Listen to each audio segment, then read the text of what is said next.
Hello అండి. ఇవాళ బగార్ బెంగన్ సింపుల్గా మీకు చూపించేస్తాను ఎలా చేసుకోవాలో.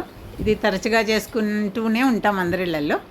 ఇలా నూనెలో వంకాయలను, గుత్తి వంకాయలైనా పర్వాలేదు, ఇలా వంకాయలైనా, ఇంకా టమాటా, ఉల్లిపాయలు ఒకసారి మగ్గబెట్టేసుకోవాలి.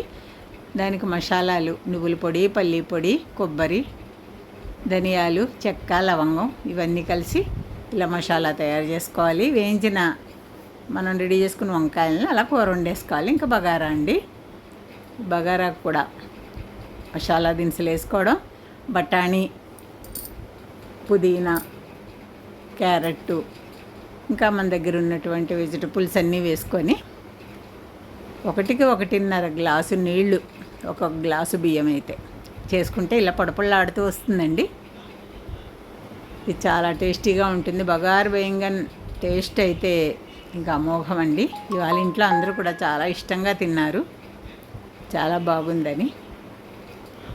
కూర అయితే చాలా గుజ్జుగా ఉడికిపోయింది.